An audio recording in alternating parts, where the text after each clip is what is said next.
दीप्ति जी जो है ये इंदौर से हैं। इनका जो इनकी कंपनी है फिनवेस्ट्री, जिस तरह फिनवेस्ट मतलब इन्वेस्ट जैसे होता है उससे फिनवेस्ट पैसे लगाओ, फिनवेस्ट नाम की उनकी कंपनी है फिनवेस्ट्री। तो मित्रों ये उसकी हेड है और वो हमको बताने जा रही हैं आज कि क्या इम्पैक्ट होने वाला है या हो सकता है यूएस इलेक्शंस का भारतीय मार्केट के ऊपर। दीप्ति जी सबसे पहले आपका धन्यवाद जुड़ने के लिए और जी आपका स्वागत है। बताइए कि क्या क्या आपको आपके विचार में अब अमेरिकन इलेक्शन ज्यादा दूर नहीं 5 तारीख को है, आज 2 तारीख हो चुकी है, तो 3 दिन के बाद सारा खेल तमाशा शुरू हो जाएगा। तो आपको क्या लगता है कि दरअसल हम किस तरफ जा रहे हैं, बाजार में हमारे क्या इम्पैक्ट आएगा, और अगर हमें इस समय अपने इन्वेस्टमेंट का ध्यान करना हो तो दरअसल किन बिंदुओं का ध्यान रखना चाहिए?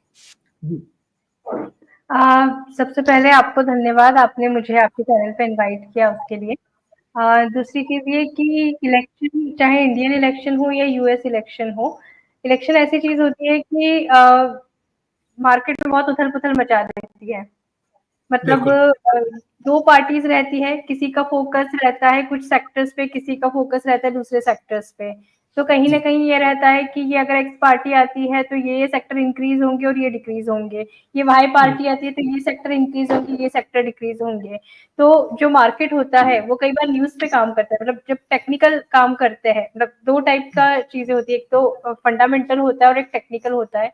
फंडामेंटल मतलब कैसा होता है कि कोई भी कंपनी, कोई भी सेक्टर कितना, मतलब उसका बेस कितना स्ट्रॉन्ग है और आगे फ्यूचर में वो कैसे अच्छा कर सकता है। तो उसके जो पैरामीटर्स होते हैं कि जैसे वो मतलब उन कंपनीज में अर्निंग ग्रोथ कितनी है, उनकी बैलेंस शीट्स कितनी स्ट्रॉन्ग है और कितने उनके क्वार्टरली या एनुअल रिजल्ट्स अच्छा पॉजिटिव ग्रोथ दर्शा रहे हैं, कितने उनके जो कस्टमर्स बेस कितना बढ़ रहा है, ग्रोथ सेल्स ग्रोथ कितनी हो रही है, ये सारी जो चीजें होती है वो फंडामेंटल एनालिसिस को ड्रिवन करती है। तो उसके बेस पे ये रहता है कि जो स्ट्रॉन्ग कंपनीज, क्वालिटी कंपनीज होती है वो प्रोग्रेस करती है। कई दूसरा जो रहता है technical analysis, technical analysis news पे काम करता है। मतलब अगर ये हो गया कि सपोज कीजिए कि कोई एक्स पार्टी आती है और उसने बोला कि हम आपको ये सब्सिडी दे देंगे या ये ल्यूक्रेटिव हम लोग स्टिमुलस अनाउंस कर देंगे, तो उससे प्रभावित जो सेक्टर्स होंगे वो अचानक से तेजी में दिखाने लगे। मतलब स्टिमुलस अभी अनाउंस मतलब दिया है ही नहीं, एक्चुअल में नहीं दिया है, लेकिन वो जो अनाउंसमेंट होगा ना, उसके अनाउंसमेंट के आधार पे ही वो सेक्टर्स एकदम ग्रो कर जाएंगे। या अगर मार्केट को अंदेशा लगता है कि अरे ये पार्टी आएगी तो फिर इनकी ना स्ट्रैटेजीज अलग रहेंगी और ये हो सकता है इनका इन सेक्टर्स पे कम फोकस रहे, तो मार्केट अपने आप ही रिएक्ट करने लग जाएगा उन न्यूज पे और वो डिक्रीज होने लग जाएंगी उन सेक्टर्स की, उन कंपनीज की प्राइसेस। तो हम लोग जो इन्वेस्टमेंट के लिए प्लान करवाते हैं लोगों को या जो भी हम उस टाइम पे सजेशंस देते हैं, तो हम हमेशा ये बोलते हैं कि आप फंडामेंटल्स पे आप जाइए, क्योंकि हम लॉन्ग टर्म प्लानिंग पे बात करते हैं। हम लोग कभी भी शॉर्ट टर्म ट्रेडिंग पे बात नहीं करते हैं कि बस आज लगाओ फिर 2 दिन में ये सेक्टर उठ जाएगा तो आपको प्रॉफिट हो जाएगा और फिर आप एग्जिट कर लेना। नहीं, हम लोग वो ट्रेडिंग वाली स्ट्रैटेजीज नहीं करते हैं। मतलब जैसे मैं, अगर मैं अपना परिचय दूं तो मैं MP registered mutual fund distributor हूँ। तो मैं जनरली म्यूचुअल फंड्स में इन्वेस्ट कराना प्रेफर करती हूँ, वो लॉन्ग टर्म पे जाते हैं। हाँ, इसमें टेक्निकल कैसे काम करते हैं कि जैसे अगर वैल्यूएशन वाइज अभी कौन से सेक्टर लो पे है, जैसे अगर आप अभी प्रेजेंट बात करते हैं तो बैंकिंग सेक्टर अभी काफी लो वैल्यूएशन पे चल रहा है, एनर्जी सेक्टर अभी काफी लो वैल्यूएशन पे चल रहा है। तो हम लोग ये बताते हैं कि अगर आपको एंट्री पॉइंट लेना है तो आप, और किसी सेक्टर स्पेसिफिक फंड में जाना है या ऐसे फंड्स में जाना है जिसमें उन सेक्टर्स का ज्यादा एलोकेशन परसेंटेज हो, तो आप ये सही एंट्री टाइम बन रहा है अभी इन सेक्टर्स के लिए, तो आप इसमें जाइए, ये हम बताते हैं। अब जहां तक बात रही यूएस इलेक्शंस की, तो यूएस इलेक्शंस में क्या होगा कि रोज का कुछ ना कुछ न्यूज आएगा और मार्केट अप डाउन करेगा उसके ऊपर। तो अभी आपको ये करना है कि किसी भी न्यूज के आधार पे एकदम जंप नहीं करना है, एकदम कंक्लूड नहीं करना है और तुरंत अपना मनी लेके और एक साथ इन्वेस्ट कर दिया, वो वाले काम नहीं करने हैं। अभी का टाइम ऐसा है कि आप स्टेगर्ड परचेसेस में जाइए। स्टेगर्ड परचेसेस मतलब टुकड़ों टुकड़ों में छोटा परचेज कीजिए। तो उसके लिए जैसे हम लोग जो एस आई पी या एस टी पीज बोलते हैं, तो एस आई पी अब तो डेली एस आई पीज भी आ गई है, तो ऐसा नहीं है कि आपने इस मंथ में एक परचेज कर लिया फिर उसके बाद अगले महीने पे जाना पड़ेगा। तो अभी जैसे अभी का जो टाइम है तो आप लेके बल्क में, जैसे आपको अगर वीकली परचेज करने हैं, डेली परचेज करने हैं, वो भी आप कर सकते हो। और कहीं ना कहीं अपने लॉन्ग टर्म प्लानिंग पे आप ज्यादा फोकस कीजिए, ये शॉर्ट टर्म इवेंट्स तो आती रहेंगी। अभी जैसे अगर अपन पिछले वीक की बात करते हैं, अक्टूबर मंथ की बात करते हैं, तो मैंने जैसे आपको हमारे पहले जो डिस्कशन हुए थे उसमें मैंने आपको बताया था कि जो फॉरेन इंस्टीट्यूशन इन्वेस्टर्स थे उन्होंने अपना पैसा निकाल लिया इंडिया से, मतलब पूरा नहीं, कुछ पोर्शन निकाल लिया, कुछ 98,000 करोड़ के आसपास का पोर्शन उन्होंने निकाला। तो उस न्यूज के ऊपर मार्केट एकदम गिर गया, रिएक्ट कर गया, लेकिन फिर वापस से स्टेबलाइज भी होना शुरू हुआ। अब वैसे ये इलेक्शन का न्यूज आएगा तो ये अप एंड डाउन हिकअप्स आते रहेंगे, तो हमें हमारे परचेसेस को स्टेगर्ड वे में करना है और प्लान मतलब हमें जो लॉन्ग टर्म प्लानिंग है उस पर इंटैक्ट रहना है।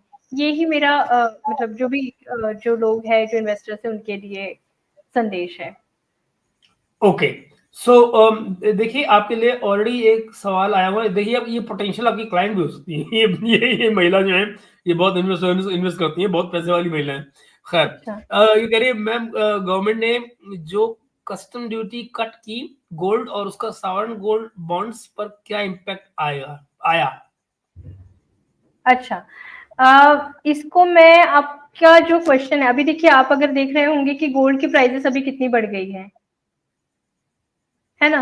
मतलब हम्म जो कुछ हमारा गोल्ड कुछ 71 टू 73 वाले रेंज में चल रहा था, अभी हमने हाल ही में 78,000 क्रॉस किया है। अब अगर हम्म गोल्ड प्राइसेस की बात आप कर ही रहे हो, तो मैं आपको हम्म इसका एक ट्रिगर और बताती हूँ कि अभी जो भी इंटरेस्ट रेट कट वाले सिनेरियो बनेंगे, मतलब अगर हम्म इंडिया या जो यूएस है, गवर्नमेंट है, वो अगर ये देखती है कि हम लोग इंटरेस्ट रेट को कट करेंगे, अगर आगे जाके वो वैसा डिसीजन लेते हैं, जैसे कि यूएस में 50 बेसिस पॉइंट्स का कट उन्होंने ऑलरेडी अनाउंस करके और वो कर दिया।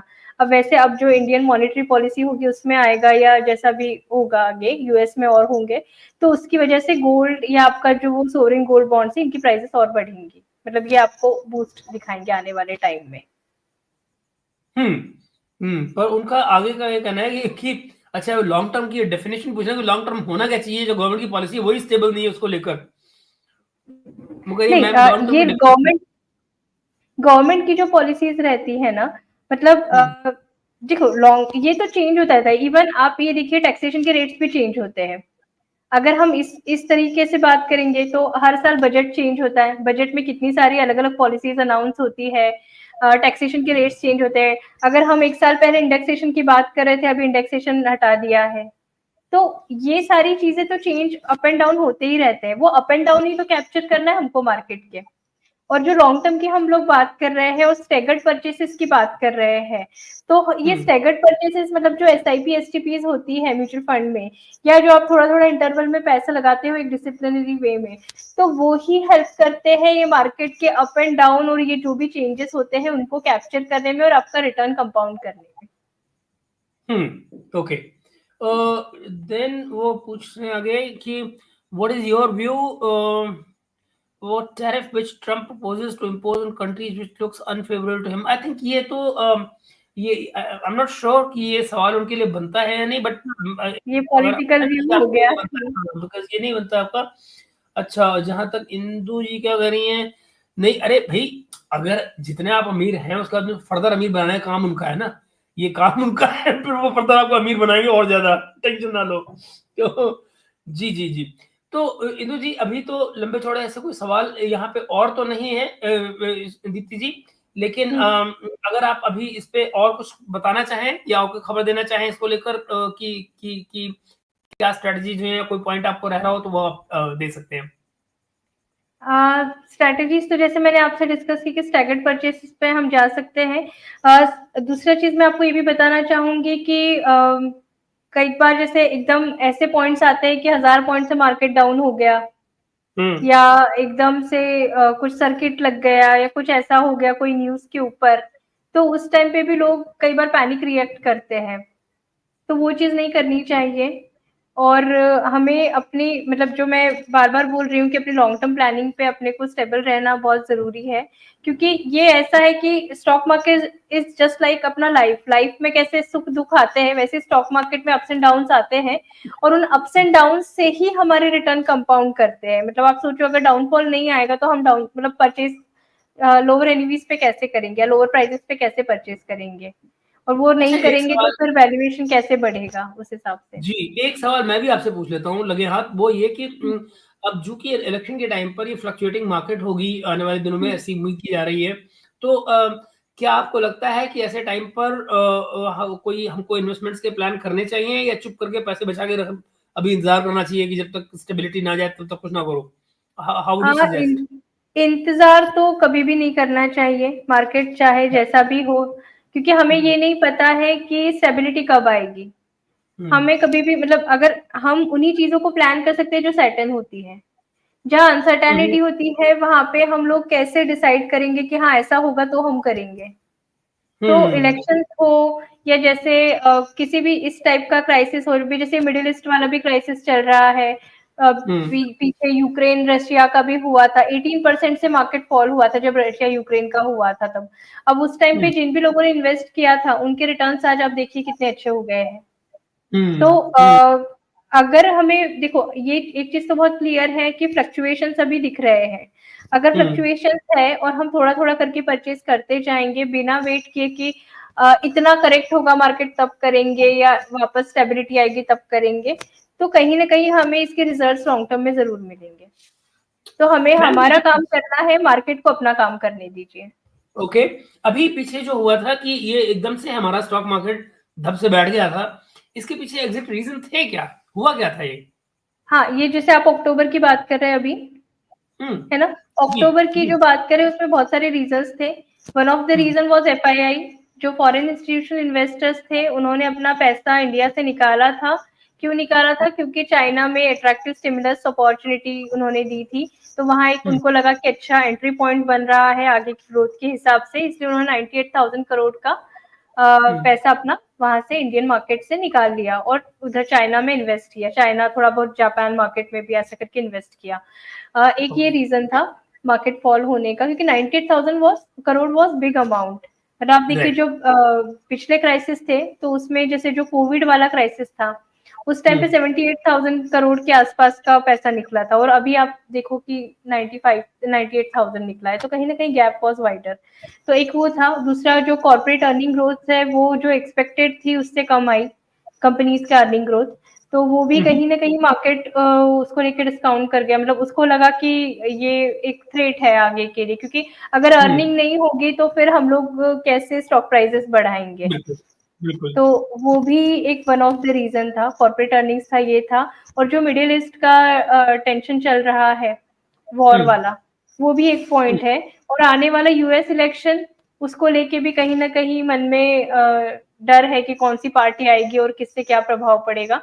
तो उसको हुँ, हुँ, लेकर भी थोड़ा-सा डर था लोगों को। तो ये जो 4-5 फैक्टर्स हैं, इनकी वजह से मार्केट गिरा और कहीं न कहीं जो डीआईआईज़ ने वापस मतलब डोमेस्टिक इंस्टीट्यूशन इन्वेस्टर्स ने वापस पैसा इन्फ्यूज़ किया, तो मार्केट उतना नहीं गिरा जितना गिरना चाहिए था।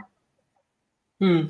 मैम ये जो मुझे मालूम नहीं कि ये क्वेश्चन आप लेना चाहेंगे या नहीं बट क्वेश्चन है कि will Tesla stock will see a momentum if Trump wins? I already have good amount in it. Okay. अच्छा। नहीं एक्चुअली रियली सॉरी लेकिन स्टॉक स्पेसिफिक क्वेश्चंस पे हम लोग नहीं जाते हैं क्योंकि वो हमारा काम नहीं है। हम ये फंड मैनेजर्स का काम रहता है कि क्योंकि उनके पास क्यों नहीं हमारा काम है वो भी मैं आपको बताती हूँ कि हम जी। लोगों के पास उतनी डिटेल्ड रिपोर्ट्स नहीं रहती है जितनी फंड मैनेजर्स को एक्सेस रहता है। हम लोग के पास जनरली जो वर्जन्स रहते हैं उससे बहुत बेहतर वर्जन और आप सोचिए कि जो कंपनीज के सीईओ हैं उनकी बैठक होती है फंड मैनेजर्स के साथ और वो वन ऑन वन डिस्कस करते हैं कंपनीज के ओह! पूरा प्रोस्पेक्ट पता करते हैं और उसके बाद वो एनालिसिस करके और फिर ये डिसीजन लेते हैं कि किस स्टॉक में जाना है किस में नहीं जाना है किसमें कितना एलोकेशन रखना है तो मुझे हुँ, लगता है कि वो लोग ये उनका काम है और ये उनको ही हम करने दें हम हुँ। अपने आप से मतलब कोई स्टॉक में कॉल लेना या एग्जिट करना वो सब हम लोग नहीं एडवाइस करते हैं ओके। अ, ओके, ये देखिए क्या पूछ रहे हैं जी, विराम सिंह जी पूछ रहे हैं, madam I read that gold में रीच $4,000 पर ounce and silver will also rise. अच्छा, बिल्कुल, इस पे ये आपको हो सकता है। ये इसलिए हो सकता है क्योंकि अभी जो प्रेशियस मेटल्स है उसमें एक बुल मार्केट की तरह इनको देखा जा रहा है। क्यों देखा जा रहा है? क्योंकि कहीं न कहीं इंटरेस्ट, मैंने जैसे आपको बताया कि हम लोग अभी जिस साइकिल में हैं, हमने इंटरेस्ट रेट हाइक वाला साइकिल देखा, उसके बाद पॉज़ वाला देखा और अब कभी कहीं न कहीं इंटरेस्ट रेट आगे जाके स्लो होंगे, मतलब कट होंगे। तो जब भी इंटरेस्ट रेट कट होते हैं उस टाइम पे प्रेशियस मेटल अच्छा राइज करते हैं। ओके। तो वो एक चीज रहती है जी। अच्छा, वो एक्चुअली पूछना ही चाह रहे हैं कि इनमें से ज्यादा शार्प क्या राइज करेगा, सिल्वर या गोल्ड? वो ये पूछना चाह रहे हैं, ये कह रहे हैं। अगर वैल्यूएशन वाइज देखें ना अभी, तो सिल्वर गोल्ड से कम, मतलब अंडर वैल्यूड है। गोल्ड ओवर वैल्यूड है, सिल्वर अंडर वैल्यूड है। तो ओके। ये हो सकता है कि सिल्वर शार्पली राइज करे, लेकिन वो उतना फैक्टर्स उसको सपोर्ट करने चाहिए। तो मुझे ऐसा लगता है कि हम किसी भी एक, जैसे हम लोग म्यूचुअल फंड में बताते हैं कि आप किसी भी एक फंड, एक स्कीम, एक एसेट क्लास में पूरा पैसा न डालें, तो आप गोल्ड और सिल्वर में अपना डाइवर्सिफिकेशन कर सकते हैं। मतलब थोड़ा गोल्ड थोड़ा सिल्वर में ऐसे रख के, ताकि दोनों में से जैसा भी जो भी बढ़े तो आपको उसका फायदा मिल सके। ओके। देखिए नेक्स्ट है जी, कह रहे हैं डेटा मैनिपुलेशन को कैसे समझें, हमें कैसे पता चलेगा कि कंपनी डेटा मैनिपुलेट कर रहा है? फॉर एग्जांपल 1-2 साल पहले सीसीडी के स्टॉक्स में सडन इंक्रीज हुआ था। हाँ, तो ये किसी को भी नहीं पहले समझ में आता है। जैसे मैंने आपको बोला कि चीज़ें बहुत इंटरनल रहती है। इंटरनल इन लोगों की जो एग्ज़ैक्ट रिपोर्ट्स रहती है, कई बार ऑडिटेड रिपोर्ट्स में बदल दी जाती हैं। तो हमारे तक वो रिपोर्ट्स ही नहीं आती हैं। तो इसलिए वो ये पहले से प्रेडिक्ट करना, पहले से समझना, वो बहुत एक डिफिकल्ट थिंग है। लेकिन जो मैं हम लोग सजेस्ट करते हैं, हम डाइवर्सिफिकेशन एक वर्ड बहुत यूज करते हैं और हम लोग यही बोलते हैं कि आपको कोई भी फंड, कोई भी स्टॉक कितना भी अट्रैक्टिव लग रहा हो, आप पूरा मनी उसमें मत लगाइए या मेजर पोर्शन उसमें आप मत लगाइए। आप अपने पोर्टफोलियो को डाइवर्सिफाई कीजिए, चाहे आप स्टॉक्स में बना रहे हो, चाहे आप म्यूचुअल फंड में बना रहे हो। और आप किसी भी स्टॉक या किसी भी म्यूचुअल फंड में, की स्कीम में आप उतना ही पैसा डालिए जितने रिस्क आप ले सकते हो। लाइक अगर आपने किसी स्टॉक में, आपको बहुत अच्छा लग रहा है, आपने 10% डाल दिया। अब आप ये सपोज कीजिए कि अगर उसमें कोई प्रॉब्लम हुई और वो स्टॉक अगर डाउन हो गया, तो आपका रिस्क कितना हुआ? 10%। तो क्या आप 10% खोने के लिए तैयार हैं? अगर है, आपको कोई प्रॉब्लम नहीं है, तो बिल्कुल आप उसमें 10% डालिए। अगर आपको लगता है कि नहीं, मैं 10% के लिए रेडी नहीं हूँ, मैं 5% के लिए रेडी हूँ, मैं 2% के लिए हूँ, तो आप उतना डालिए। तो आप डाइवर्सिफाई करते हुए चलिए, चाहे वो एसेट क्लास हो, स्टॉक्स हो, म्यूचुअल फंड हो, तो कहीं न कहीं आपका रिस्क डाइवर्सिफाई होगा तो आपको खोने का डर कम हो जाएगा। करेक्ट। देन ये पूछते हैं, आईपीओ की डिटेल रिपोर्ट्स या बैलेंस शीट कैसे एक्सेस कर सकते हैं हम? Paytm was eye opener I guess for not going for IPOs. नहीं, नहीं, ऐसा नहीं है। आईपीओज़ का जब भी आप डिटेल देखते हैं, तो इसका वो रेड हेरिंग जो प्रोस्पेक्टस होता है, वो आप पूरा डिटेल में पढ़िए, उसमें उसका पूरा इन्फॉर्मेशन रहता है। उसमें ना सबसे मेन आप ये देखिए कि आईपीओ लाने का ऑब्जेक्टिव क्या है? क्या उसका ऑब्जेक्टिव सिर्फ़ अपना डेट चुकाना है या एक्सपेंशन करना है? क्योंकि अगर एक्सपेंशन करना है, मतलब कहीं न कहीं कंपनी ये लिखेगी ना कि हमारा ये एक्सपेंशन प्लान है, हम यहाँ-यहाँ नए प्रोजेक्ट्स अपने एस्टैब्लिश करेंगे, हम ये जो आईपीओ का पैसा आएगा, उसमें वो लिखते हैं कि इस आईपीओ के पैसे से हम करने क्या वाले हैं, कंपनी पे कितना डेट है। ये सारा कहीं न कहीं इन्फॉर्मेशन उसमें, जो प्रोस्पेक्टस रहता है उसमें वो डिटेल में देते हैं। तो आप उसके बेसिस पे आप ये डिसाइड कर सकते हो कि अगर उनका उद्देश्य सिर्फ डेट चुकाना है और वो ऑलरेडी बहुत डेट में है, तो ऐसी कंपनी में आप मत इन्वेस्ट कीजिए। और कहीं न कहीं अगर वो प्रॉस्पेरिटी वाली कंपनी है, उनका ये है कि हमें एक्सपेंशन करना है, ऐसा करना है, तो आप ज़रूर उस कंपनी में जाइए। ओके। अब मुझे नहीं मालूम ये क्या क्या कहने, मैम मैंने एक स्टॉक पे पैसा लगाया था, वो 1 साल से हिला तक नहीं। बैड लगा हाँ, लिया। नहीं ऐसा हो सकता है। अ, या तो कंपनी ग्रो नहीं की होगी फर्दर, उसकी अर्निंग्स ग्रो नहीं की होगी, इस वजह से स्टॉक प्राइसेस ग्रो नहीं की होगी। ये कई बार कैसा होता है कि जैसे मैंने आपको बताया, दो चीजें होती है, फंडामेंटल और टेक्निकल। स्टॉक्स कई बार सिर्फ न्यूज के बेसिस पे चलते हैं, मतलब अंदर उतना फंडामेंटली वो स्ट्रांग नहीं होते हैं, लेकिन कुछ न्यूज उनको सपोर्ट कर जाती है, तो वैल्यूएशन वाइज प्राइसेस इतनी इंक्रीज हो जाती है कि वो अपने मतलब जितनी उनकी वर्थ होनी चाहिए उससे बहुत ज्यादा वो इंक्रीज हो जाते हैं। और कई बार ऐसा होता है, हाँ, कई बार ऐसा होता है कि उससे रिलेटेड उतना कुछ मार्केट में हाइप नहीं रहता है, न्यूज नहीं रहती है, तो वो चीजें नहीं चलती है। जैसे अगर आप बहुत अच्छा एग्जांपल देखिए तो क्वालिटी स्टॉक्स, अब आप बताइए एचडीएफसी बैंक, कोटक बैंक, या ये आईसीसी बैंक या एशियन पेंट्स, ये क्या अच्छी कंपनीज नहीं है? ये बहुत अच्छी कंपनीज है। लेकिन कई बार ऐसा होता है, और एक एक साइकिल भी होते हैं, स्टॉक्स के सेक्टर्स के साइकिल्स भी होते हैं। तो कई बार ऐसा होता है, एक अप साइकिल का पीरियड होता है और एक डाउन साइकिल का पीरियड होता है। तो जो डाउन साइकिल का पीरियड होता है ना, उसमें कितनी भी अच्छी कंपनीज हो, उनकी प्राइसेस उस ड्रास्टिकली नहीं बढ़ती है जितनी बढ़नी चाहिए। और जब अप साइकिल का पीरियड होता है तो उस टाइम पे वो एकदम ऐसे ऐसे रैली करते हैं। अच्छा जी, नेक्स्ट कहते हैं जी, ये how do you see BRICS 2024 initiative for the rest for emerging economies?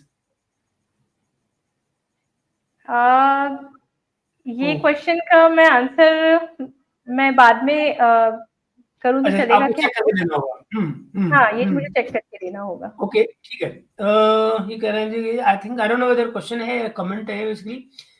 Stock market needs a massive correction in India as it is more driven consumption which will have a problem in next 5 to 10 years. Possible boss? हाँ, okay, massive जी वो correction है। मतलब ऐसा है कि अभी पिछले 2-3 साल से मतलब ऐसे रैली चले जा रही है। मार्केट हर हर न्यूज़ को ही डिस्काउंट करते जा रहा है। कुछ भी आता है, थोड़ा-सा 1-2-4 दिन करेक्शन रहता है और उसके बाद से फिर मार्केट एक नया हाई बना देता है। तो कहीं न कहीं वो चीज़ों की वजह से क्या हो रहा है कि जो स्टॉक्स का एक्चुअल वैल्यूएशन होना चाहिए, उससे वो बहुत ज़्यादा हायर वैल्यूएशंस पे जाते हैं। तो मतलब वो कहीं न कहीं उस प्राइस पे, मतलब अगर एक्स प्राइस होनी चाहिए तो वो एक्स का कितना सारा वर्जन हो जाते हैं, तो वो चीजें मिसलीडिंग करती है। तो इसलिए वो बोल रहे हैं कि मैसिव करेक्शन की जरूरत है। लेकिन जो मेरा व्यू है, मुझे ऐसा लगता है कि इंडिया फंडामेंटली बहुत स्ट्रांग है। तो जो पहले जैसे हिस्टोरिकली जैसे करेक्शन आते थे वैसे आना भी डिफिकल्ट है। क्यों? क्योंकि इंडियन इन्वेस्टर्स का मेंटालिटी फियर वाला अब नहीं रहा। अगर थोड़ा बहुत भी करेक्शन आता है तो वो अपना इन्वेस्टमेंट स्टॉप नहीं करते हैं, वो उसमें कंटिन्यू रहते हैं। तो ऐसे में पैनिक रिएक्शन जब नहीं होता है तो मार्केट में जो जितना जरूरी उतना ही करेक्शन आता है, ड्रास्टिक करेक्शंस नहीं आते हैं। अब उसके बाद अगर कोई अनसर्टेनिटी आती है तो हो सकता है फिर करेक्शन मैसिव आए। ओके, ये एक्सपेक्टेशन दे रहे हैं लाइव जेमिनी जी, कह रहे हैं कि the gold will fall down now in next 1 year. So that's किस बेसिस पे? एग्जैक्टली मतलब बोर्ड में इनका लिखा क्या है। बेसिस होगा? आप हाँ आप हाँ। आप लाइव जेमिनी, आप प्लीज ये भी लिखें कि आप किस बेसिस पे बात कर रहे हैं कि gold will fall down in next 1 year. Okay, हम आगे देखते हैं। वो कह रहे हैं जी, in energy sector a lot of buzz has returned to nuclear energy. If one wants to invest, how can we ride with the wave in the industry? जी, How can we industry. ride with the wave तो in the industry? आप इसमें ये देखिए कि आप जो energy sector के, अगर आपको स्पेसिफिक एनर्जी सेक्टर्स में ही इन्वेस्ट करना है तो एनर्जी सेक्टर्स के कुछ sector specific mutual fund schemes हैं, जो आप उसमें जाइए, आप उसमें इन्वेस्ट कीजिए। उसमें है मतलब nuclear energy, renewable energy, green energy, इससे रिलेटेड स्टॉक्स है। तो अगर आप उन पर्टिकुलर थीमेटिक म्यूचुअल फंड्स में जाएंगे तो आप उस एनर्जी सेक्टर में अच्छा एक्सपोजर ले पाएंगे और उस ग्रोथ वाली रैली जो आगे आएगी उसमें आप बने रहिए तो आप अच्छा रिटर्न भी ले पाएंगे। कूल, बिल्कुल ठीक। मैम, इंडिया बाइनरी ट्रेडिंग का कॉन्सेप्ट भी बहुत चल रहा है, इस एडवांटेज और डिसएडवांटेज भी बता दीजिए। मैं एक्चुअली ये सब ट्रेडिंग वगैरह में इतना डील नहीं करती हूँ, तो मैं आपको ओके, ये बहुत ज्यादा ठीक है, अच्छे से नहीं बता पाऊंगी, सही। क्योंकि हम लोग एक्चुअली जनरली म्यूचुअल फंड्स और लॉन्ग टर्म इन्वेस्टिंग को प्रमोट करते हैं। इसमें काफी सारी कंपनी ये फ्रॉड पकड़ी गई। अच्छा, ये पता नहीं मुझे किस बारे में बात कर रहे हैं।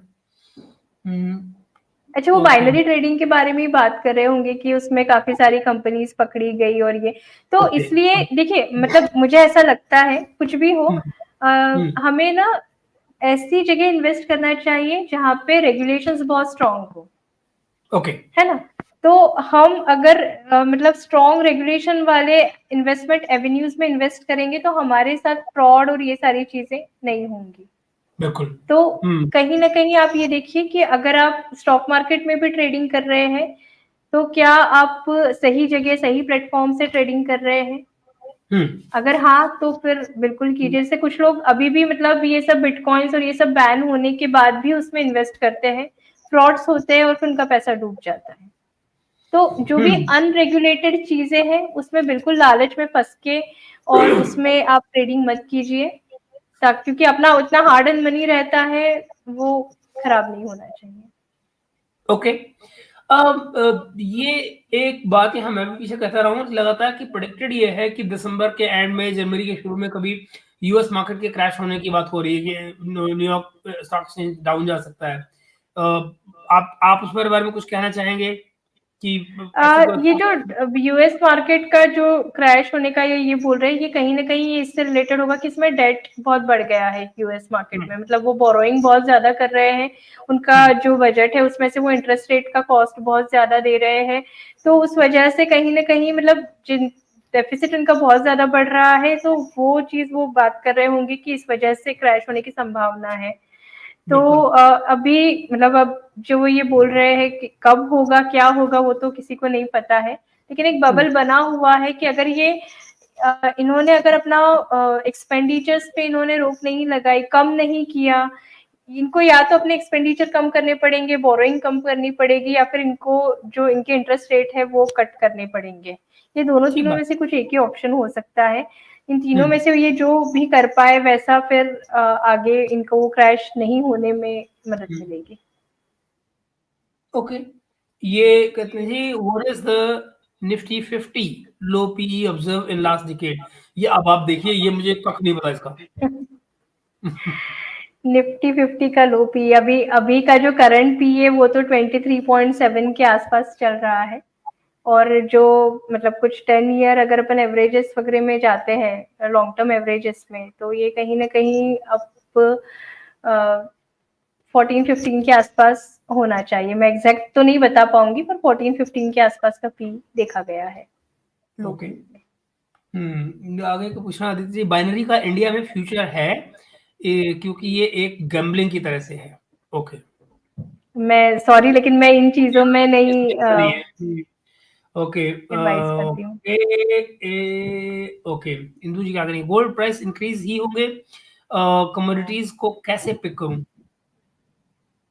कमोडिटीज मतलब प्रेशियस मेटल या इंडस्ट्रियल मेटल, जैसे दो टाइप का कमोडिटीज होता है। इंडस्ट्रियल मेटल्स में वो सब आता है, कॉपर, एल्यूमिनियम, जिंक और वो सब, और जो प्रेशियस मेटल होते हैं उसमें ये गोल्ड, सिल्वर ये सब आते हैं। तो गोल्ड प्राइस इंक्रीज ही होंगे ऐसा नहीं कहा जा सकता। मतलब देखो, अगर आप हिस्टोरिकली देखोगे तो गोल्ड प्राइस इंक्रीज हुए हैं, अगर आप एक लास्ट हिस्ट्री देखोगे तो चाहे कमोडिटीज हो चाहे स्टॉक्स हो, फ्लक्चुएशन हर एसेट क्लास में आता है। ऐसी कोई एसेट क्लास नहीं होगी जिसमें फ्लक्चुएशंस नहीं आएगा, अप्स एंड डाउन सब में आएंगे। आपका आप कितने प्रिपेयर्ड हो उन अप्स एंड डाउन्स के लिए, और आप उसको ट्रेडिंग के हिसाब से देख रहे हो, आप उसको इन्वेस्टमेंट के हिसाब से देख रहे हो। कई बार ऐसे भी पीरियड आते हैं गोल्ड में, सिल्वर में, कि एक साल 2 साल तक रिटर्न्स नहीं आता है, या 6 महीने रिटर्न्स नहीं आते, ऐसे भी पीरियड आते हैं। लेकिन फिर जंप होते हैं तो एकदम जंप होते हैं। तो आपका पेशेंस लेवल आपको टेस्ट करना पड़ेगा। जितने आप पेशेंटली इन्वेस्टेड रह सकते हैं उतना आपको फायदा होगा। तो पैसा भी इन्वेस्ट करिए और पेशेंस भी इन्वेस्ट करिए। So okay, IT sector is very ambiguous nowadays. All eyes in US elections and federal cut. बिल्कुल सही बात है, बिल्कुल सही बात है। Okay, so sir the basis is, अच्छा वो गोल्ड की बात कर रहे हैं कि गोल्ड प्राइसेस क्यों डाउन होंगे। Basis is when US economy goes up, then the dollar will have a higher return, and EU economy, if it picks up, then the metal will fall down. It is historical. I'm not saying massive corrections, but small. Like Germany, पहली बात तो ये EU की market उठने का ख्याल छोड़ दो, नहीं उठती अभी। It will take a long term. अभी जो उन्होंने अपना बेड़ा गर्क किया, सुधरने की उम्मीद कहाँ से? पहली बात ये देखिए कि EU की मार्केट खराब कैसे हुई है, एनर्जी प्राइसेस से। एनर्जी प्राइसेस उनकी कहीं किसी कोई उम्मीद है? आप जर्मनी में रह रहे हैं, क्या कहते हैं एनर्जी प्राइसेस क्या चल रहे हैं वहाँ पे? और कोई उम्मीद है क्या सस्ते होने की? और अगर नहीं तो इंडस्ट्री की किस बेसिस पे चलेगी? भाई एक उम्मीद जो थी आपकी रशिया से आने की, वो तो उन्होंने पहले ही तोड़ दिया है सारा कुछ स्ट्रक्चर, अब कहाँ से आएगा? और जो प्राइसिंग है आप नॉर्वे से लीजिए, यूएस से लीजिए, सब जगह से महंगा दे रहे हो आपको।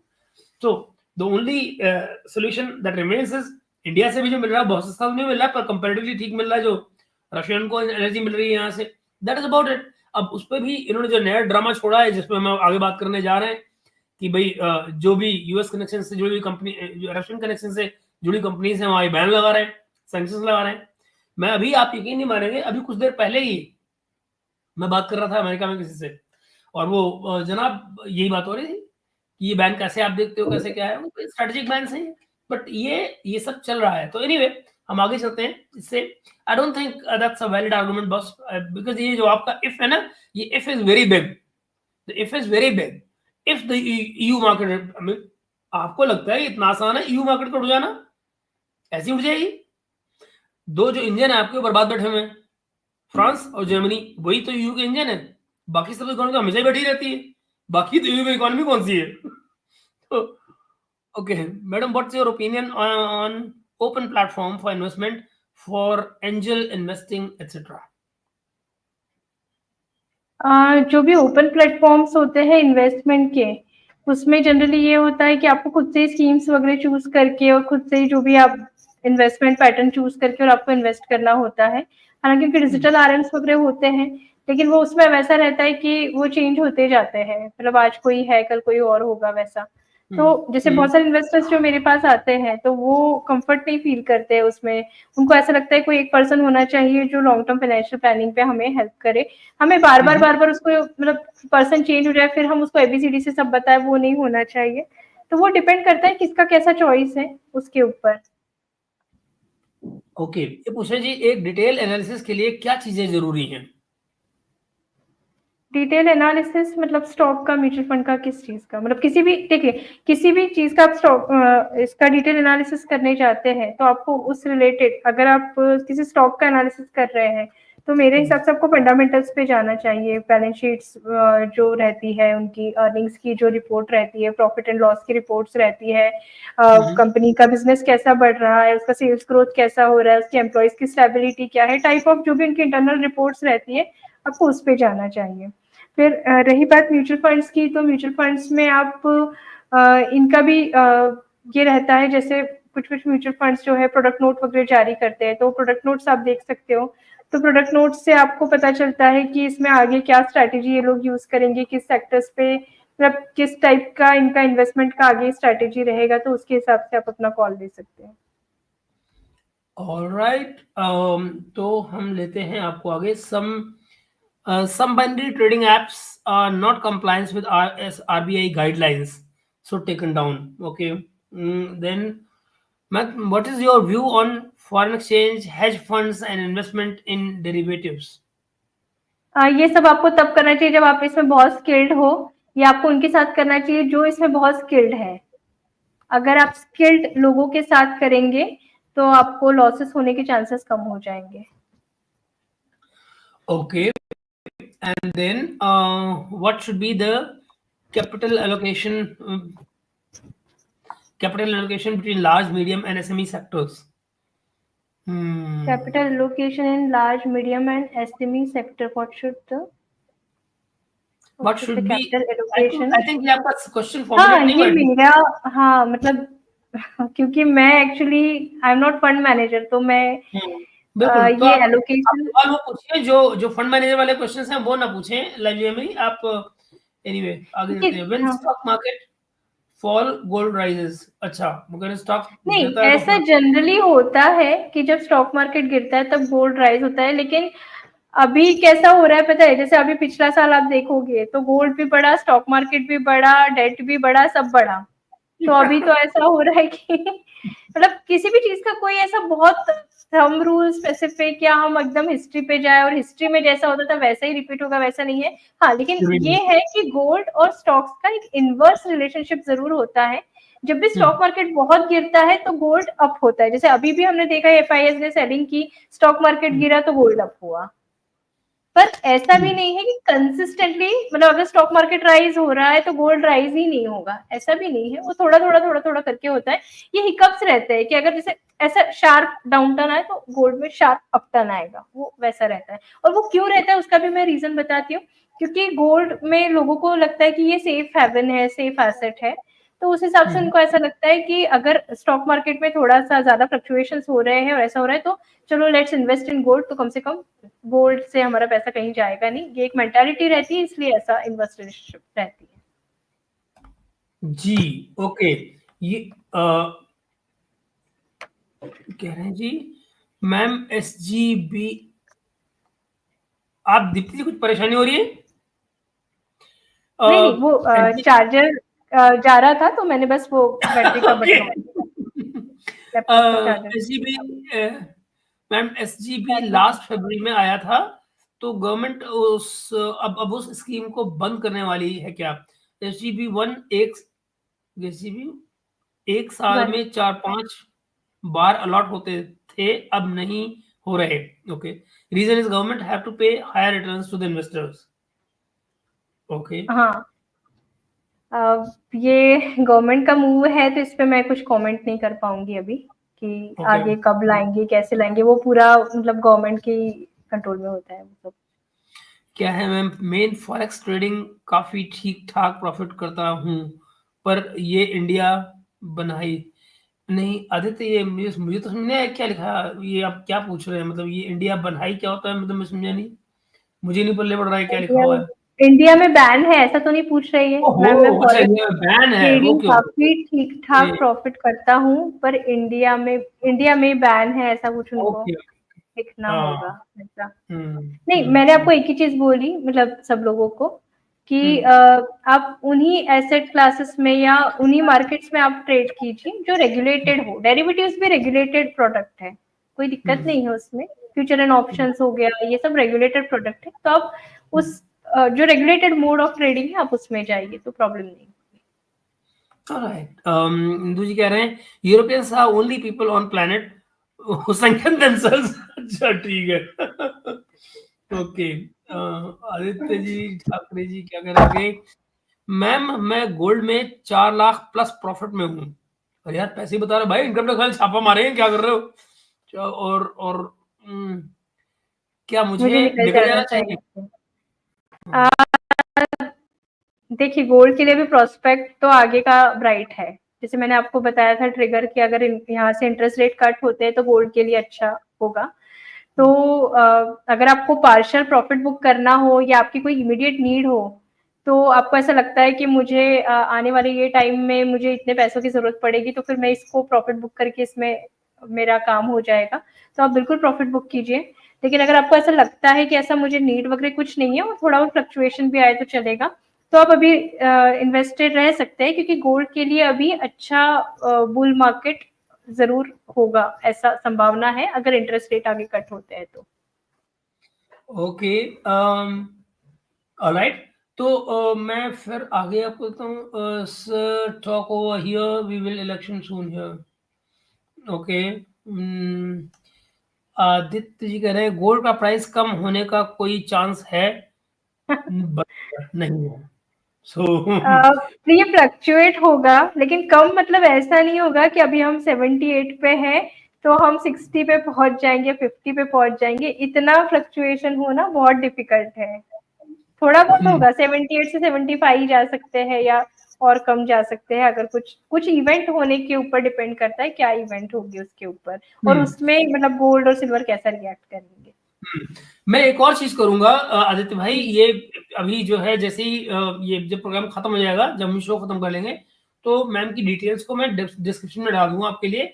तो अगर आप बाद में भी कोई क्वेश्चन करना चाहते हैं या उनसे कोई कांटेक्ट करना चाहते हैं तो आपको मिल जाएगा। मैं शो के आखिर में तमाम डिटेल डाल दूंगा। इनफैक्ट मैं अभी दिखाना चाह रहा था, लेकिन वो मुझे बहुत ढूंढना पड़ेगा, तो मैं शो बीच में क्वेश्चन आपके आ रहे हैं तो उनको पढ़ने के लिए फिर मुझे इधर उधर में नहीं जा पा रहा हूँ। तो जब रशिया ने यूक्रेन को ठोकना शुरू किया था तब मैं इन्वेस्ट किया था गोल्ड में। अच्छा, ओके। अच्छा, तो फिर आपने अच्छा रिटर्न बना लिया होगा फिर। Your view on okay. copper and which stocks to pick up as demand for copper is going to be very high।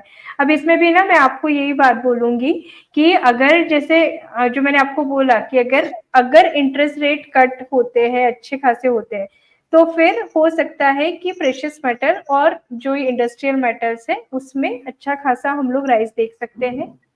तो ये कॉपर भी क्योंकि इंडस्ट्रियल मेटल है। अच्छा, इसमें एक और चीज काम करती है, इसमें लिक्विडिटी भी काम करती है। मतलब जैसे अगर आप कोरोना के टाइम पे देखेंगे तब कॉपर प्राइसेस बहुत ज्यादा बढ़ी थी। तो क्यों बढ़ी थी? क्योंकि एक तो इंटरेस्ट रेट भी कट हुआ था और इकोनॉमिक स्टिमुलस भी इंडियन गवर्नमेंट ने बहुत अट्रैक्टिव दिए थे, लिक्विडिटी ड्रिवन मार्केट हो गया था।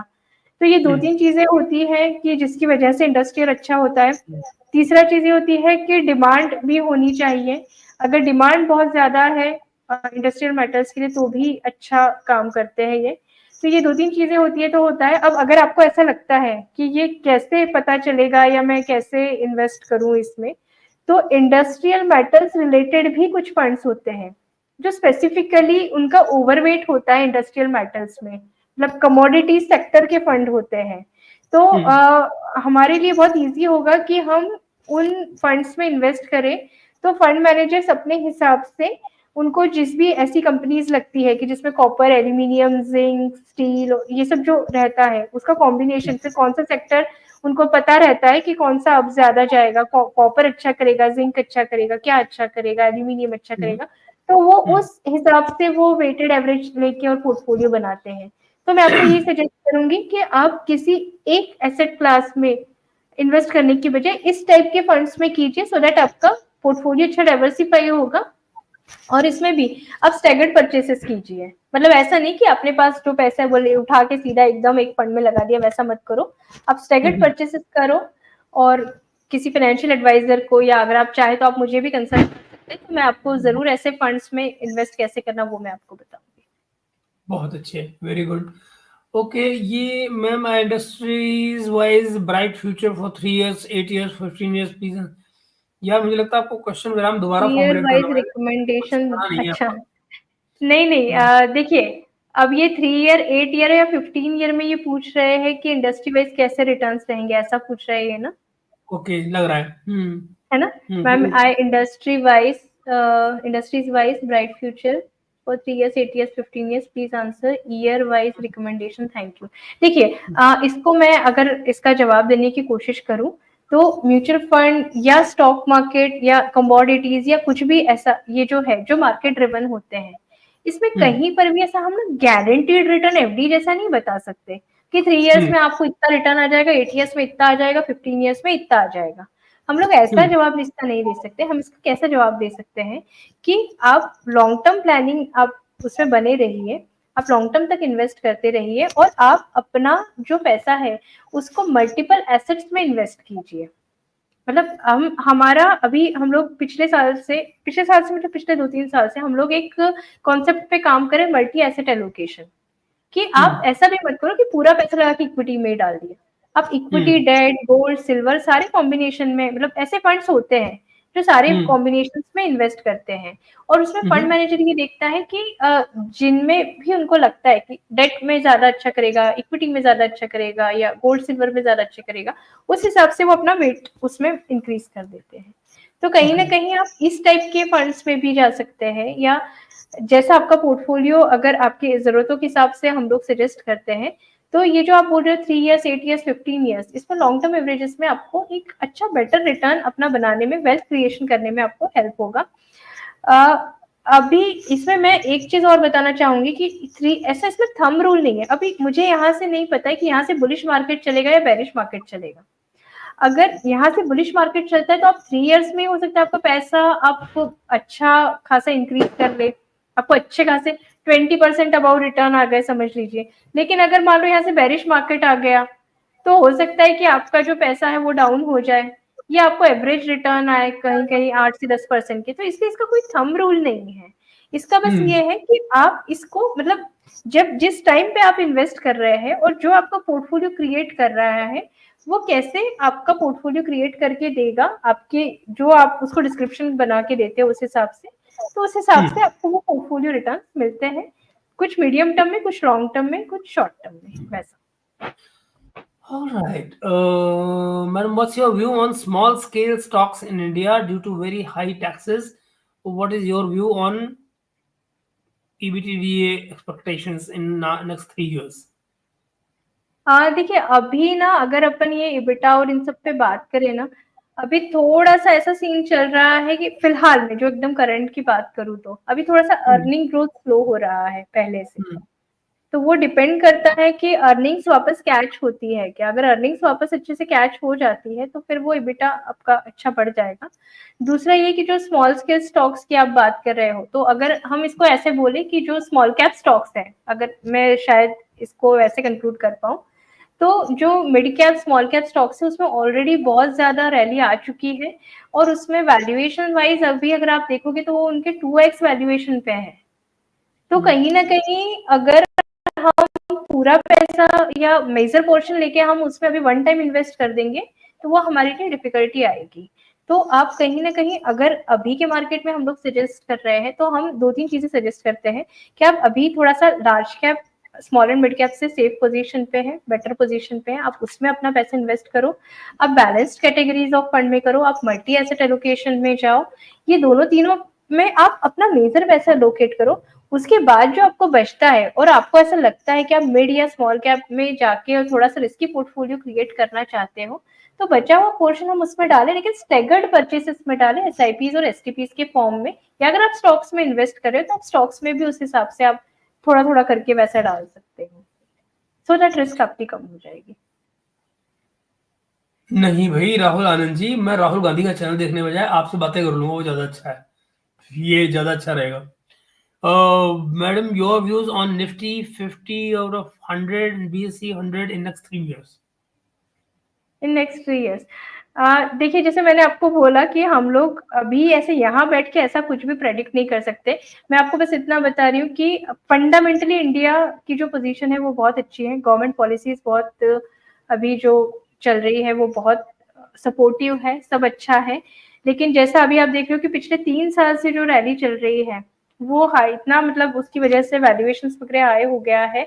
और अभी ये जो मोमेंट, मतलब जो ये इंसिडेंट्स आ रहे हैं, जैसे एफआईए वाला इंसिडेंट हुआ, अभी यूएस इलेक्शन है, मिडिल ईस्ट का टेंशन चल रहा है, या अभी और कुछ नया अगर कुछ भी आता है तो उस वजह से हो सकता है थोड़े अप्स एंड डाउन आए। तो हम कहीं से भी ये नहीं बोल सकते कि शार्प रैली आएगी या शार्प डाउन जाएगा। वो डिपेंड करता है कि हम लोग, मतलब जो इंडियन इन्वेस्टर्स है उनका रिएक्शन कैसे होता है, वो कितना स्टे इन्वेस्टेड रहते हैं इंडियन स्टोरीज को लेके। और दूसरा ये कि एकदम 2 साल 3 साल is a very short period to confirm anything.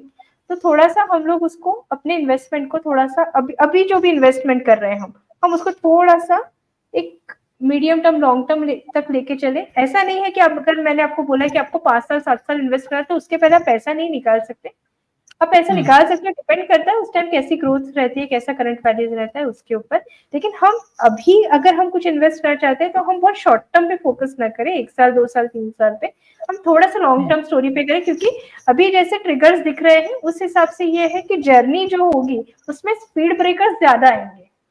तो हम उन स्पीड ब्रेकर्स के लिए प्रिपेयर्ड रहना हमें जरूरी है। हम ऐसा एकदम स्मूथ रोड के लिए अभी खुद को एक्सपेक्ट न करें, थोड़ा सा कॉशियस व्यू रहना जरूरी है। देखिए, एक हमारी जो इंदु जी हैं, ये बेचारी खौफ खाई हुई है हमारे फाइनेंस मिनिस्टर से, तो उनको हमेशा डर लगता रहता है कुछ गड़बड़ हो जाएगी। तो मुझे डर है कि फाइनेंस मिनिस्टर 2-3 साल में अनरियलाइज्ड प्रॉफिट्स को भी टैक्स कर सकती है। टैक्स का तो कुछ नहीं कहा जा सकता मैम, चेंज होता रहता है। अच्छा, ये देखिए आदित्य, आज हमने एक प्रोग्राम रिकॉर्ड किया है एसआईपी के ही बारे में, और ये मंडे मॉर्निंग को सुबह 10 बजे आपको हम लॉन्च कर रहे हैं। ये आपको मिल जाएगा, एसआईपी पूरी डिटेल आपको मिल जाएगी मंडे को सुबह 10 बजे। रिकॉर्ड हमने कर लिया है, पर हमने तय कर रखा है कि मैम के साथ जो प्रोग्राम है फाइनेंशियल, वो हम हर मंडे को सुबह 10 बजे रिलीज किया करेंगे। तो मंडे को 10 बजे आपको मिल जाएगा detail programme, so nothing to worry. अगर आप बताना चाहें बेसिकली तो आप कुछ बता सकते हैं इनको, आदित्य जी को अभी। हाँ, एसआईपी को लेके मैं यही कहूंगी कि एसआईपी हर किसी को जरूर करनी चाहिए, क्योंकि ये डिसिप्लिनरी वे ऑफ इन्वेस्टमेंट होता है। हम जो भी एक अमाउंट या साइज हम इन्वेस्टमेंट का तय करते हैं और वो फ्रीक्वेंसी तय करते हैं, तो वो हमारा एक ऑटो मोड पे वो काम चलता रहता है और हमारा वेल्थ एक्यूमुलेट होता रहता है। तो लॉन्गर टर्म में ये, अगर हम इसको कंपाउंडिंग इसका देखते हैं, ये कंपाउंड इंटरेस्ट पे काम करता है क्योंकि मार्केट, तो लॉन्गर टर्म में हमें वेल्थ एक्यूमुलेशन में एसआईपी बहुत अच्छे से हेल्प करता है वेल्थ जनरेट करने में। और आदित्य भाई, मंडे सुबह 10 बजे मैं क्या बताऊँ, आप आएंगे तो मैं आपको फिर आगे बताऊंगा। और मंडे ये लीजिए, सारे म्यूचुअल फंड्स में लॉक इन पीरियड 3 साल का ही होता है। अच्छा, क्वेश्चन कर रहे हैं। नहीं, ये सिर्फ ईएलएसएस टैक्स सेवर फंड्स में ही 3 इयर्स का लॉक इन पीरियड होता है, क्योंकि उसमें हम लोग टैक्स रिबेट लेते हैं ना इनकम में से, इसलिए वो एटीसी में, तो वो 1,50,000 तक का उसका लिमिट होता है और उसी में सिर्फ 3 इयर्स का लॉक इन होता है, बाकी नहीं होता है। ओके, लीजिए जी, राम जी कह रहे हैं recently BRICS which is the bright good production highest food production has proposed food grain exchange, will we see the return of valuation return in farming sector? Okay ji ma'am, लेना चाहेंगे आपसे क्वेश्चन को, ये जो कह रहे हैं। मैं इसका जवाब मैं थोड़ा सा आपको बाद में देखकर थोड़ा चेक करके दूंगी, लेकिन कहीं ना कहीं ये जो भी एग्रीकल्चर सेक्टर है, इसमें आगे संभावना है कि ये अच्छा करेगा। मतलब कंजम्पशन, एग्रीकल्चर, ये सब अच्छा करेंगे, क्योंकि अभी बीच में काफी टाइम तक इन्होंने इतना मतलब अच्छे रिटर्न्स उसमें नहीं आए थे, तो अभी एग्री सेक्टर और कंजम्पशन सेक्टर को लेके बुलिश है कि अब ये अच्छा परफॉर्म करेंगे। तो इतना मैं आपको बता सकती हूँ अभी। और कुछ फंड्स, मतलब कंजम्पशन रिलेटेड फंड्स भी अभी FMCG related funds, agriculture related funds को बढ़ावा दिया जा रहा है और ये बोला जा रहा है कि अभी आप स्टेगर्ड वे में परचेज कीजिए तो आगे जाके इसमें आपको अच्छे रिटर्न्स मिलने की संभावना है। और कहीं ना कहीं आप इसको, अगर हम इसको बिल्कुल क्रक्स में बोले, तो कोई भी पॉलिसी हो, चाहे वो एग्रीकल्चर से रिलेटेड हो, फार्मिंग से रिलेटेड हो, कंजम्पशन से रिलेटेड हो, आईटी से रिलेटेड हो, फार्मा से रिलेटेड हो, कोई भी ऐसी पॉलिसी जो उस सेक्टर को अच्छा सपोर्ट करती है, करने वाली है, जिससे उसमें इम्प्रूवमेंट होगा, तो कहीं ना कहीं वो आपके लिए फायदेमंद ही होगा।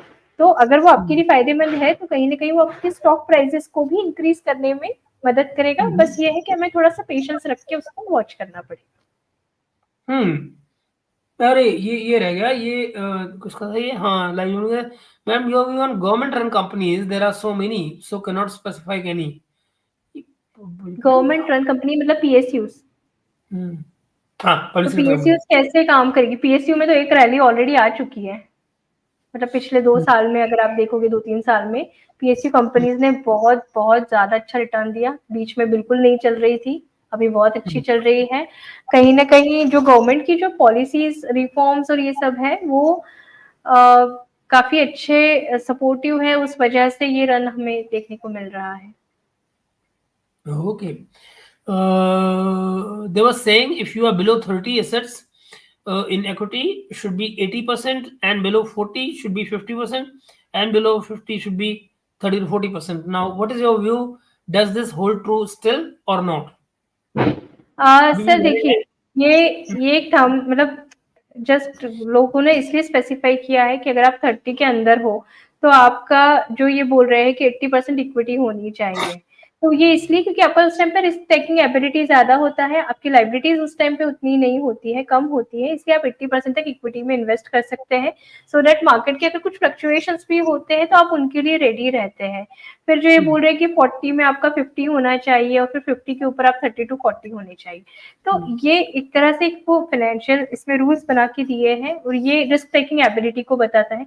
लेकिन मैं आपको फिर भी ये बताती हूँ कि रिस्क टेकिंग एबिलिटी जो होती है ना, वो हर किसी की अलग अलग होती है। अलग अलग कैसे होती है? एक तो नेचर वाइज होती है, दूसरा ये होता है कि उसके पास लाइबिलिटी कितनी है, आपका फैमिली साइज क्या है, आपके एक्सपेंसेस कितने हैं, आपके ऊपर फाइनेंशियल लाइबिलिटीज कितनी है, उसके ऊपर डिपेंड करता है। जैसे अगर मान लो कि मैं किसी एक्स पर्सन की बात करूं जिसके ऊपर फाइनेंशियल लाइबिलिटीज बहुत ज्यादा है, तो अब वो चाह के भी वो इक्विटी में बहुत हैवी इन्वेस्ट नहीं कर पाएगा, अगर उसका एज कम भी है तो भी। क्यों? क्योंकि उसको ये पता है कि मेरे पास जो मेरा सेविंग है वो मुझे नेक्स्ट 6 मंथ्स में या 1 ईयर में मुझे चाहिए ही चाहिए, तो अगर मैं इक्विटी में इन्वेस्ट करूंगा तो फ्लक्चुएशंस की वजह से मेरा रिस्क बढ़ जाएगा, तो मैं उसको अभी थोड़ा सा डेट या लिक्विड फंड्स में पार्क करना मुझे ज्यादा बेटर लगेगा। और हो सकता है कोई ऐसा व्यक्ति हो जो 70 ईयर्स का हो, लेकिन उसके पास कोई ज्यादा लाइबिलिटी नहीं है और उसका मोटिव है कि मुझे अपना वेल्थ ग्रो करना है, और अगर मुझे लगता है कि इंडिया की जो इकोनॉमिक कंडीशन है, जो आगे का स्टोरी है, वो बहुत प्रॉमिसिंग है, तो मैं इसको इक्विटीज में हायर एलोकेशन लूँ, तो वो उस हिसाब से हायर एलोकेशन इक्विटी में ले सकता है। तो ये पर्सन टू पर्सन और उसकी क्या कंडीशंस है उस टाइप की, उसके हिसाब से वो अपना पोर्टफोलियो डिसीजन ले सकता है। पता है, हाँ बिल्कुल। ऑलराइट, इकोनॉमिक क्या है, ई-कॉमर्स सिंस, अच्छा, your view on e-commerce since the valuations are very high, valuations are very high, but the profitability is unsure. However, the high commission and charge will have impact. No, change will have impact. हाँ, इसमें मैं फिर आपको यही बोलना चाहूंगी कि ये मतलब फंड मैनेजर का काम है। हाँ, मतलब ये स्टॉक स्पेसिफिक क्वेश्चंस में मैं इसलिए ज्यादा डील नहीं कर पाऊंगी क्योंकि मैं पोर्टफोलियो में स्टॉक्स में चूज नहीं करती हूँ, मतलब मैं पोर्टफोलियो क्रिएट नहीं करती हूँ ना, तो मैं इस पर आपको ज्यादा व्यू नहीं दे पाऊंगी। और मैं आपको एक ही बात बोलूंगी कि आप डाइवर्सिफिकेशन करके चलिए। अगर आपको लग रहा है कि किसी स्टॉक का वैल्यू बहुत ज्यादा हाई है तो आप उसमें ज्यादा पैसा इन्वेस्ट मत कीजिए, या ऐसे फंड्स जिसमें वो स्टॉक का बहुत ज्यादा हाई प्रोपोर्शन हो उसमें आप मत इन्वेस्ट कीजिए। ये आप डाइवर्सिफाई करते हुए चलिए। हालांकि म्यूचुअल फंड्स में जनरली ऐसा होता नहीं है कि किसी ओवर वैल्यूड स्टॉक को वो बहुत ज्यादा हाई पोजीशन में रखे, इसलिए बेटर है कि अगर आप म्यूचुअल फंड्स के थ्रू इन्वेस्ट करेंगे तो आपका ये प्रॉब्लम सॉल्व हो जाएगा कि कहीं हम हायर एलोकेट तो नहीं कर रहे हैं या हायर वैल्यू वाले स्टॉक्स तो नहीं ले रहे हैं। अच्छा, ये क्या कह रहे हैं जी, auto sector has cleaned up to the inventory thanks to Deepawali, however we might expect in short to medium hope it's not a dead cat bounce syndrome in your view. अच्छा, हाँ, देखिए ऑटो सेक्टर भी अगर आप देखोगे ना तो अभी बीच में बहुत ज्यादा चला था, तो हर सेक्टर में कहीं ना कहीं एक पॉज आता है, कहीं ना कहीं एकदम हाइक आता है, कहीं ना कहीं डाउन टर्न आता है, वो सब चीजें चलती रहती हैं। लेकिन ऑटो ऐसा नहीं है कि ये चलेगा ही नहीं, काइंड ऑफ।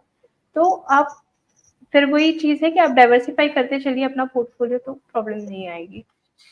लीजिए, can you explain SIP and SWP in mutual funds?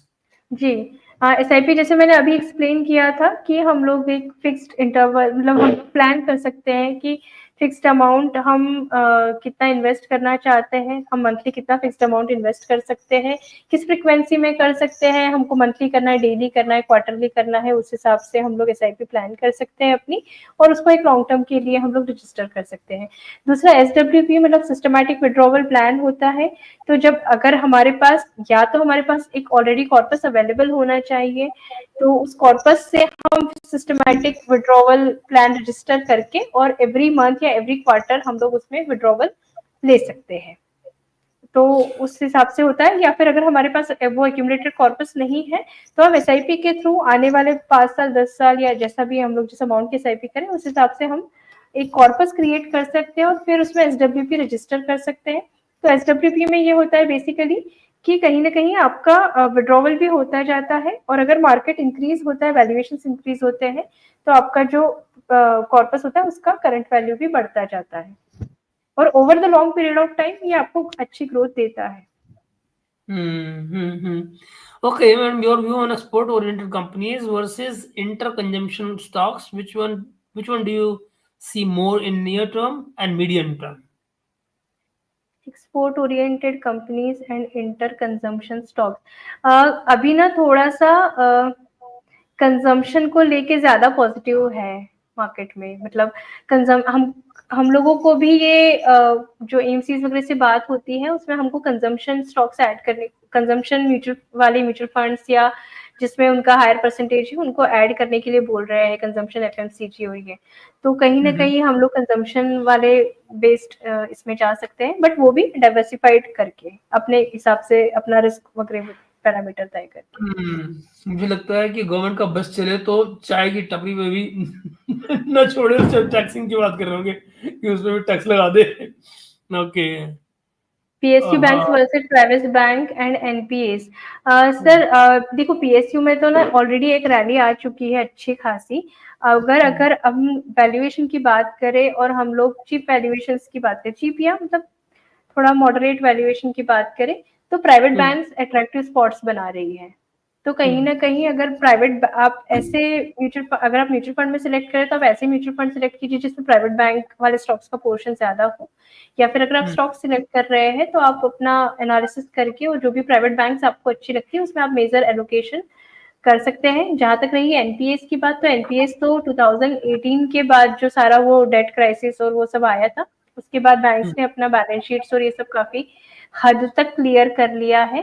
तो एनपीएस का प्रॉब्लम अब पहले जैसा है नहीं। तो आप बिल्कुल बैंक्स में अपना पोर्टफोलियो, और अभी तो मैं आपको बताऊंगी कि बैंकिंग सेक्टर बहुत अट्रैक्टिव है जिसमें प्राइवेट बैंक्स और ज्यादा अट्रैक्टिव है। तो आप जरूर अपना पोर्टफोलियो में आप बैंकिंग का अच्छा पोर्शन आप ऐड कर सकते हैं। ओके। टैक्सेशन पॉलिसी स्टेबल है क्या अभी? क्योंकि अरुण जेटली जी ने डिसाइड किया कि 3 साल नहीं 1 साल 1 ईयर ही लॉन्ग टर्म में आएगा फॉर कैपिटल कैपिटल गेन्स।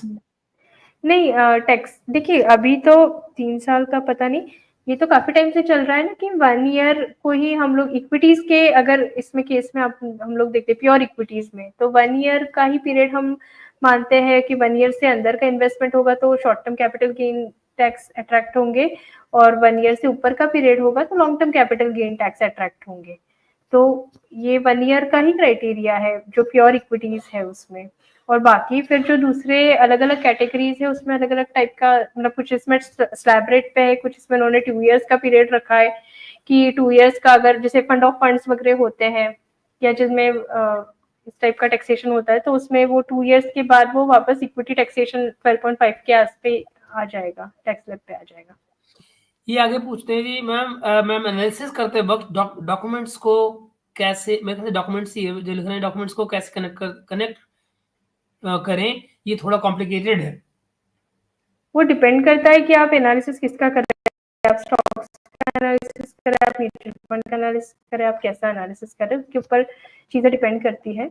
अगर आप स्टॉक्स का एनालिसिस कर रहे हैं तो वो जो भी कंपनी है उसके वेबसाइट पे जाके उनकी जो भी रिपोर्ट्स वगैरह अवेलेबल है आप उनको पढ़ के और आप एनालिसिस कर सकते हैं, या थोड़ा सा गूगल करके जो आपको रिपोर्ट्स मिल जाए, या कोई पेड वर्जन वाले आपको अगर सॉफ्टवेयर मिल जाए तो उससे आप रिपोर्ट्स निकाल के एनालिसिस कर सकते हैं।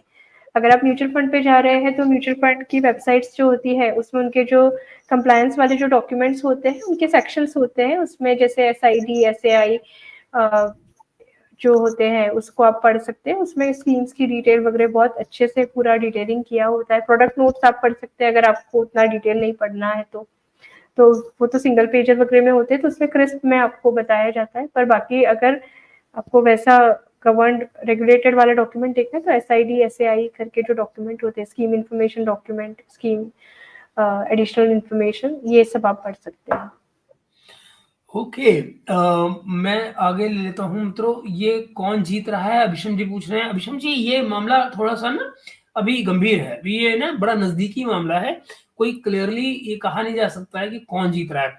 मैं आपको इस बारे में ये दिखा सकता हूँ कि बताया जा रहा है, मेरे पास अभी थोड़ी देर पहले ही माइकल कुगलमैन ने मैसेज किया, वो कह रहे हैं कि the swing state of Pennsylvania is critical, whoever takes it will it will likely win the electoral college. So what he's pinning out is Pennsylvania, जो पेंसिल्वेनिया जीतेगा वो इलेक्शन जीतेगा, ऐसा उनको लगता है। तो ये मैं आपको बता सकता हूँ। So swing state Pennsylvania, keep note of that. Okay आगे चलते हैं हम जी।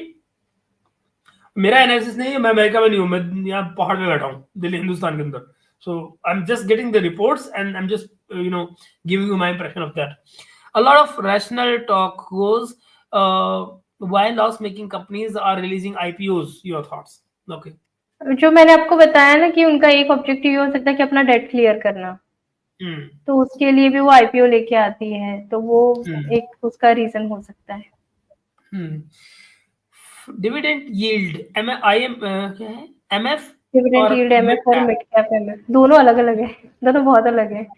डिविडेंड यील्ड मतलब कि ऐसी कंपनीज जो बहुत ज्यादा फ्रिक्वेंसी से और अच्छा रेगुलरली डिविडेंड डिक्लेयर करती है, वो डिविडेंड यील्ड फंड होते हैं। और मिड कैप फंड्स मतलब कि जो मिड कैप कंपनीज होती है, वो मतलब मीडियम कैप, जिनका मार्केट कैपिटलाइजेशन मीडियम होता है, मिड कैप कंपनीज कहलाती है। तो वो मिड कैप कंपनीज होती है। तो ये दोनों एकदम अलग है। तो ये इसमें ऐसा ओके। कंपैरिजन नहीं कर सकते हो आप कि डिविडेंड यील्ड में जाए या मिड कैप में जाए। अगर आपको ऐसा लगता है कि आपको ऐसी कंपनीज के पोर्टफोलियो में लगाना है कि जिनसे मतलब जो अच्छा डिविडेंड डिक्लेयर करती है और वो आपको सुटेबल लगता है आपके इन्वेस्टमेंट ऑब्जेक्टिव के हिसाब से, तो आप डिविडेंड यील्ड फंड में जाइए। और मिड कैप कंपनीज जनरली जो मार्केट कैपिटलाइजेशन होता है लार्ज, मिड और स्मॉल, उसमें मिड कैप कंपनीज आती है जो मीडियम कैपिटलाइजेशन की होती है। तो आप उसमें जा सकते हैं। तो उसमें जाएंगे तो आप लॉन्ग टर्म तक जाइए। और जैसे मैंने अभी बोला कि मिड कैप स्मॉल कैप के वैल्यूएशन अभी बहुत हाई है, 2x वैल्यूएशन पे वो चल रहे हैं। तो आप कहीं ना कहीं उसका स्टैगर्ड परचेसेस कीजिए, SIP STPs कीजिए, वन टाइम परचेस आप अभी मत डालिए।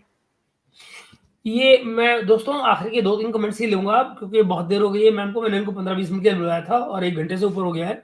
So ma'am, your views on guaranteed return from LIC as this does not seem right on my reading. What's your my reading is wrong? अच्छा, और my reading is wrong. Okay, your views वो पूछ रहे हैं कि आपको क्या लगता है कि ठीक है कि भाई इनकी जो गारंटीड रिटर्न वाली जो LIC पॉलिसी है उसका।